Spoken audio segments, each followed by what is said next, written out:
검찰에서는 소환조사 일정이 안 잡혔는데 왜 왔죠?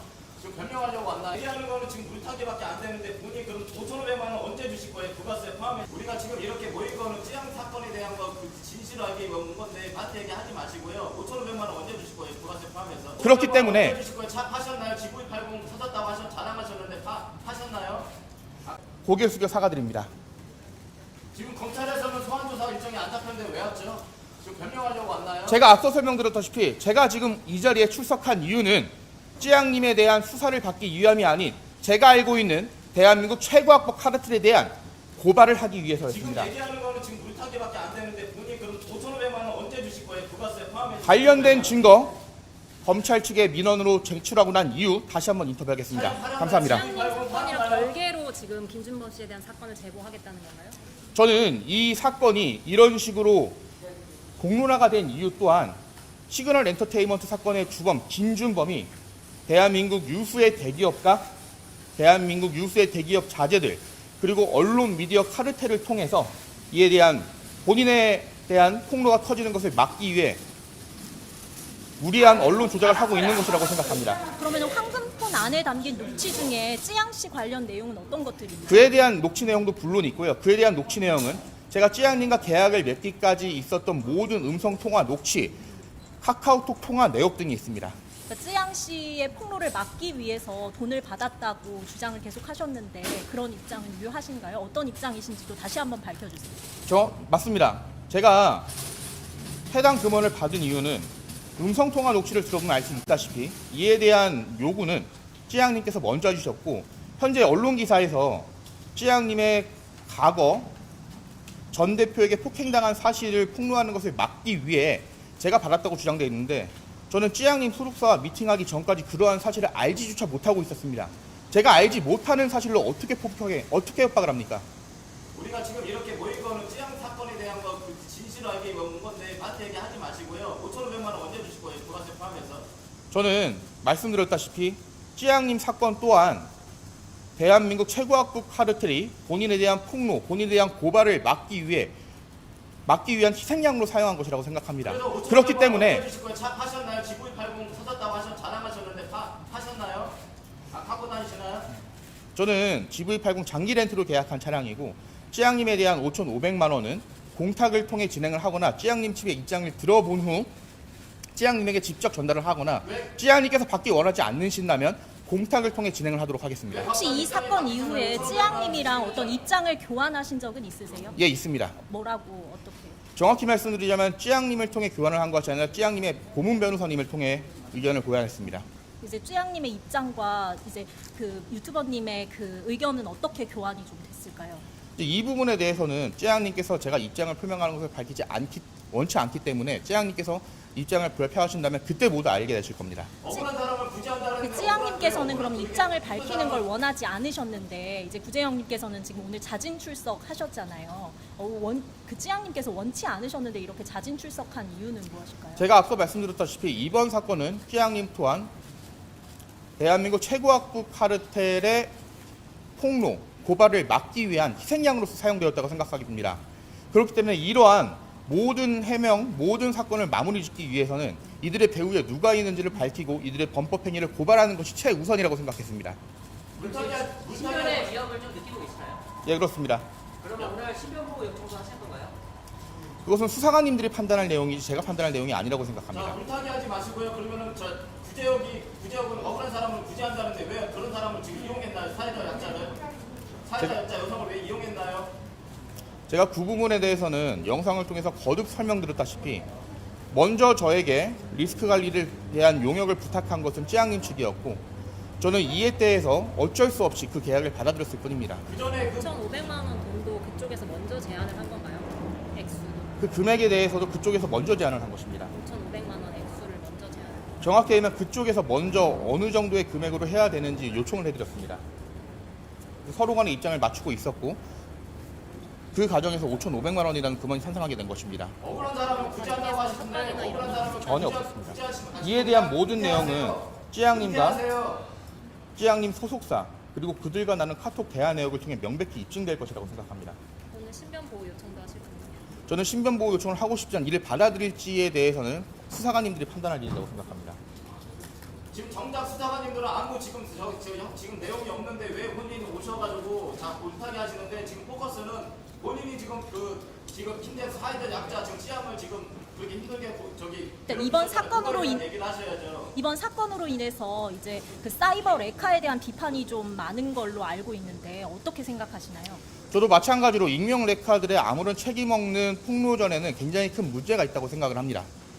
그리고 현재 사이버 레카들이 많은 분들의 비난을 받고 있는 이유 또한 잘 알고 있습니다. 그 부분에 대한 비난 달게 받아들이고 있으며 저 또한 앞으로 이러한 비난에 휩싸이지 않도록 최선을 다해 노력하도록 약속드리겠습니다. 본인도 그런 비판의 중심에 서 있는데 뭐 앞으로 유튜브 활동 계획 같은 것도 궁금합니다. 제가 유튜브 활동을 할지 말지에 대해서 결정하는 것은 제가 아닌 시청자님들이라고 생각합니다. 저를 찾아주는 시청자님들이 많아진다면 저는 계속 활동을 할 수 있게 될 것이고 만약 이 사건으로 인해 많은 시청자님들이 저에게 실망을 하고 떠나가시게 된다면 저는 자연스럽게 유튜브 활동을 할 수 없게 될 것이라고 생각합니다. 찌양님과의 그 용역 계약서 있나요? 5,500만 원 부가세 5,500원짜리. 그에 대한 용역 계약서 또한 핸드폰에 작성되어 있고요. 그에 대한 모든 자료 검찰 측에 제출하도록 하겠습니다. 혹시 황금폰이 이거? 아닙니다. 아 이거 외에 또 다른 폰? 명예훼손으로 지금 많이 구속을 당하셨고 18일 날도 재판이 있으시잖아요. 근데 지금 사이버 레카라고 함이 지금 많은 사람들이 명예훼손으로 또 민사로 배상도 하신 걸로 알고 있는데 본인은 여태까지 방송하면서 명예훼손이나 그런 사이버 레카를 한 번도 하지 않았다? 그렇게 받아들이면 될까요? 아니면 혹시 지금이라도 뭐 잘못된 거에 대해서 사과하실 마음이 있으신가 한번 여쭤볼게요. 질문의 내용을 이해를 못했는데 이해하셨나요 혹시? 본인이 사이버 레카 짓을 안 했냐, 명예훼손 이런 거 많이 당하셨잖아요. 말씀드렸다시피 저는 사이버 레카라고 생각하지 않지만 많은 분들이 저를 사이버 레카로 불러주신다면 저는 사이버 레카인 것이 맞습니다. 앞으로 사이버 레카라는 비난을 받지 않도록 성실하게 활동하도록 하겠습니다. 총 몇 건의 동요 받으셨나요? 총 금액. 자, 조사하면 다 나오겠는데 총 얼마 받으셨나요? 솔직하게 지금 빌어서 얘기할 수 있나요? 총 얼마 받았어요? 5,500만 원 외에? 저는 앞서 말씀드렸다시피 유튜버로서 마땅히 수행해야 될 광고 용역 계약을 수행하고 있는 사람이고 이에 대한 수익 또한 검찰 조사를 통해 명백히 밝혀질 것이라고 생각합니다. 최근 유명 유튜버 찌양이 전 남자친구에게 폭행과 갈취를 당했다고 밝히면서 공분이 일고 있습니다. 찌양이 과거를 털어놓게 된 배경에는 사이버 레카라고 불리는 유튜버들의 협박이 있었다는 폭로가 나왔습니다. 검찰도 수사에 들어갔는데 의혹이 사실이면 해당 유튜버들이 처벌을 피하기는 어려울 걸로 보입니다. 박현주 기자입니다. 1,000만 명이 넘는 구독자를 보유한 유튜버 찌양은 전 남자친구의 폭행을 고백했습니다. 거의 매일 맞으면서 방송을 했었어요. 얼굴은 티난다고 몸을 때린다거나. 잊고 싶은 과거를 털어놓게 된 배경엔 유튜버들의 협박이 있었던 폭로가 나왔습니다. 악성 이슈로 조회수를 올리려는 이른바 사이버 레카로 불리는 유튜버들이 찌양에게 과거를 미끼로 돈을 뜯어내려고 했다는 겁니다. 협박을 당해서 제 돈을 준 적이 있습니다. 그래서 한 2억 넘는 돈을. 해당 유튜버들은 부정한 금품을 받지 않았다며 의혹을 부인했습니다. 하지만 논란은 커지고 있습니다. 하루 만에 이들을 공갈 혐의로 수사해달라는 고발장이 검찰에 접수됐습니다. 검찰은 고발 사건을 배당하고 이른바 사이버 레카 수사에 착수했습니다. 1인이 공갈 하나만 1억 정도만 가져갔다. 이래도 기본으로 1년 이상 깔고 가는 거거든요. 불법 촬영물을 가지고 협박했다면 성폭력 처벌법에도 해당합니다. 이럴 경우 벌금형 없이 징역형으로만 처벌하는 만큼 형은 더 무겁습니다. 검찰은 유튜버들이 찌양에게 수억 원을 뜯어낼 계획이 있었는지 살펴보고 있습니다. 그런 사실이 있었는지 확인하고 만약에 있었다라고 하면 그 다음에 어떻게 대응할지 조금 상의를 해봐야 될 것 같아요. 찌양 측은 입장을 정리한 뒤 조만간 검찰에 의사를 전달할 방침입니다. JTBC의 박현주입니다. 구독자 1,000만 명을 보유한 유튜버 찌양이 전 남자친구에게 4년 넘게 폭행과 협박을 당해왔고 최소 40억 원을 빼앗겼다고 밝혔습니다.